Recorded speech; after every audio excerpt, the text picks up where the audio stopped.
Hello everyone, welcome to my YouTube channel source of study. आज की class में हम बात करने वाले हैं करंट अफेयर के एक बहुत ही इंपॉर्टेंट टॉपिक के बारे में, जिसका नाम है डिजिटल रूपी या फिर central bank digital currency. So digital रूपी को क्यों लॉन्च किया गया है, इसका पर्पज़ क्या है, ये कैसे वर्क करेगा, इसके क्या क्या सिग्निफिकेंस होंगे, आज हम इन सब चीज़ों के ऊपर बात करेंगे, जो कि एग्ज़ाम के पॉइंट ऑफ व्यू से बहुत ही इंपॉर्टेंट टॉपिक है। सो आप लोगों से मेरी रिक्वेस्ट है कि आप लोग मेरे साथ वीडियो के एंड तक बने रहें, ताकि आपको इस टॉपिक से रिलेटेड सारी चीज़ें क्लियर हो जाएं। वीडियो को स्टार्ट करने से पहले आप लोगों से मैं रिक्वेस्ट करता हूं कि आप लोग मेरे चैनल को सब्सक्राइब करें, वीडियो को लाइक करें और वीडियो को ज़्यादा से ज़्यादा शेयर करें। सो चलिए आज की क्लास को स्टार्ट करते हैं।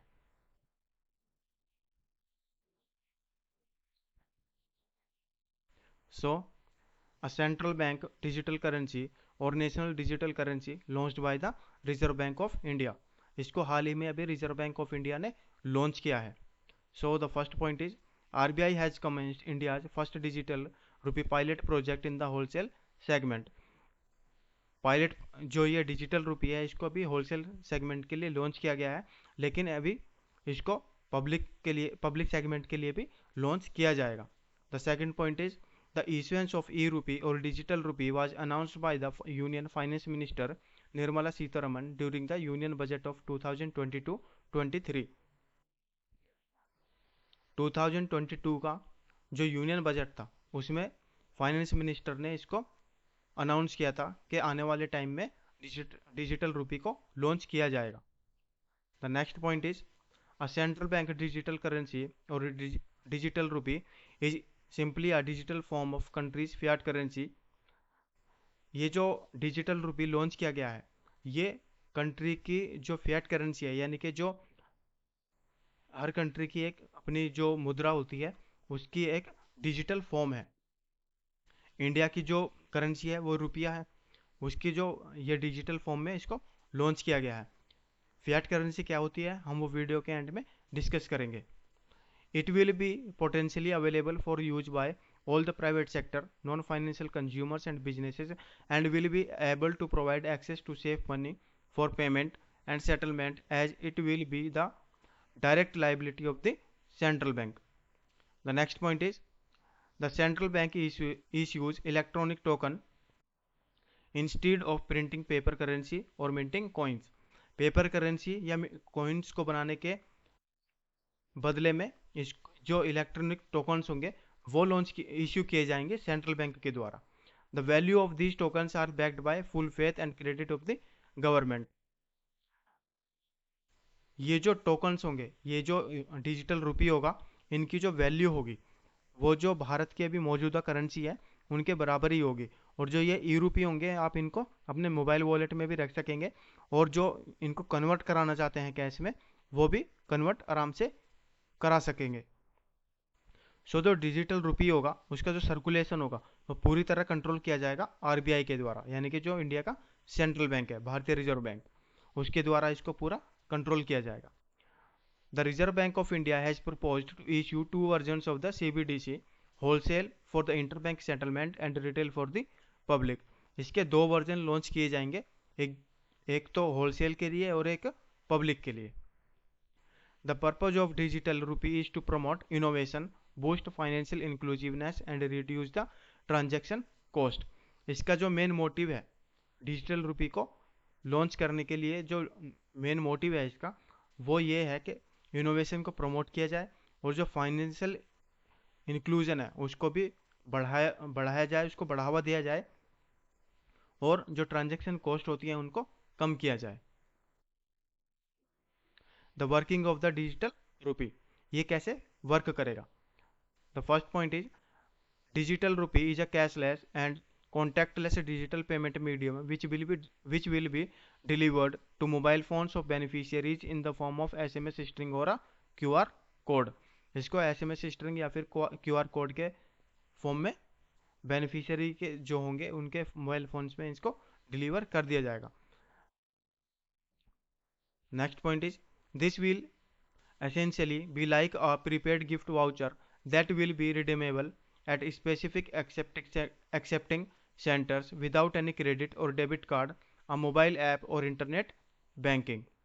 The entire transaction process through this voucher is relatively faster and at the same time reliable, as the required amount is already stored in the voucher.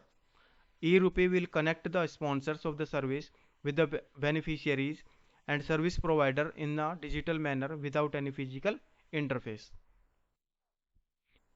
Need for a CBDC और a digital रूपी, इसको launch करने की ज़रूरत क्यों पड़ी? The growth of crypto currency such as bitcoins, Ethereum etcetera has raised challenges to fiat currency.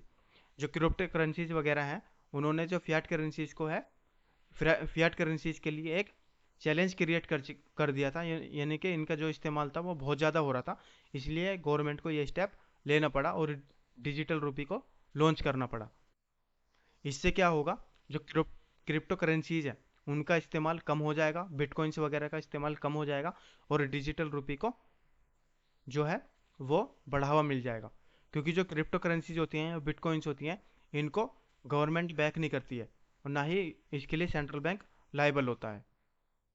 The next point is, along with their other vulnerabilities, made the central bank of each country explore the possibility of introducing their own digital currencies. A 2021 BIS survey of central banks, which found that 86% were actively researching the potential for such currencies, 60% were experimenting with the technology, and 14% were deploying the pilot projects. The need for interbank settlement would disappear, as it would be a central bank liability handed over from one person to another. Significance of digital rupee. Digital रूपी के क्या क्या significance होंगे? The launch of E-Rupee could potentially highlight the gaps in digital payment infrastructure that will be necessary for the success of the future digital currency. E-Rupee के launch होने के बाद जो डिजिटल पेमेंट इंफ्रास्ट्रक्चर में gaps हैं वो highlight हो जाएंगे और जो आने वाले टाइम में डिजिटल करेंसी और ज़्यादा लॉन्च की जाएंगी फ्यूचर में, उसकी सफलता के लिए भी ये महत्वपूर्ण कदम है. In effect, E-Rupee is still backed by the existing Indian rupee as the underlying asset, and specificity of its purpose makes it different to a virtual currency and put it closer to a voucher-based payment system. Even the private sector can leverage this digital voucher as a part of their employee welfare and corporate social responsibility programs. जो private sector होते हैं उनके द्वारा जो corporate social responsibility के जो programmes किए जाते हैं, उनके लिए भी वो इन E-Rupee का इस्तेमाल कर सकते हैं, यानी कि डिजिटल करेंसी का इस्तेमाल कर सकते हैं, या फिर अपने जो वो उनके एम्प्लॉय के जो वेलफेयर के लिए वो इस्तेमाल करते हैं डिजिटल रूपी को, उसके लिए भी वो इस्तेमाल कर सकते हैं. यानी कि कैश का जो सर्कुलेशन होगा वो कम हो जाएगा. According to the government, E-Rupee is easy, safe and secure as it keeps the details of the beneficiaries completely confidential. It also guarantees that the service provider is only paid once the transaction has been completed. The concern or problem regarding digital currency. Digital currency को launch करने के बाद क्या क्या problems हो सकती हैं या क्या क्या कंसर्न है गवर्नमेंट की? India is already facing many cyber security threats. With the advent of digital currency, cyber attacks might increase and threaten digital theft. According to the Digital Empowerment Foundation report of 2018, around 90% of India's population is digitally illiterate. So without creating enough literacy awareness, introduction of digital currency will create a host of a new challenges to the Indian economy. Digital empowerment foundation की जो report है 2018 की, उसके according India की जो 90% population है वो digitally illiterate है, यानी कि उनको इसके बारे में ज़्यादा शिक्षित नहीं किया गया है या उनको इन सब चीज़ों के बारे में जानकारी नहीं है. सो ये भी एक गवर्नमेंट के सामने एक बड़ा चैलेंज है, एक बड़ा कंसर्न है. Introduction of digital currency also creates various associated challenges in regulation, tracking investment and purchase, taxing individuals, etc. The digital currency must collect certain basic information of an individual so that the person can prove that he is the holder of that digital currency. This basic information can be sensitive ones such as the person's identity, fingerprints, etc. सो ये सारे concerns थे, ये digital currency के बारे में जो हमने discuss किया है। ये पूरे जो पॉइंट्स रहे हैं ये बहुत ही इंपॉर्टेंट पॉइंट्स रहे हैं। आप इन पॉइंट्स को नोट डाउन करें ताकि एग्जाम्स में इनसे रिलेटेड कोई भी क्वेश्चन आता है तो आप उसको आसानी से आंसर दे पाएँ। सो वीडियो के स्टार्टिंग में मैंने कहा था कि फियाट करेंसी से रिलेटेड हम थोड़ा सा डिस्कशन करेंगे। सो फियाट करेंसी क्या होती है वो हम इन पॉइंट्स में देखेंगे। A fiat money is a type of currency that is declared legal tender by the government but has no intrinsic or fixed value as and is not backed by any tangible asset such as gold or silver. Fiat currency वो currency होती है जिसको government के द्वारा एक legal tender माना जाता है और ये इसकी जो वैल्यू होती है वो जैसे गोल्ड के सिक्के आते थे या चांदी के सिक्के आते थे, उनकी अपनी एक वैल्यू होती थी। जो फियाट करेंसी होती है इनकी अपनी कोई वैल्यू नहीं होती है। Fiat currency values are guaranteed by the government. इसकी जो वैल्यू की गारंटी होती है वो गवर्नमेंट के द्वारा दी जाती है। दैट इश्यूज द मनी, जो कि इनको प्रिंट करती है या फिर इश्यू करती है। And the government can control the supply of money in circulation in response to economic fluctuation.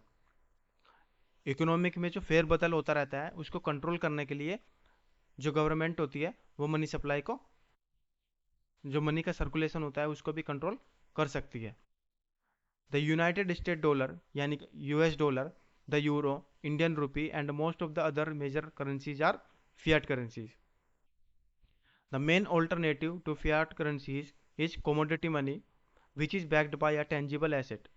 The US dollar, for example, was previously backed by a specific amount of gold and people could convert one into the other. So ये fiat currency से related जो points थे वो हमने discuss किया और इसके जो pros and cons हैं वो भी हम यहाँ पे थोड़ा सा देख लेते हैं।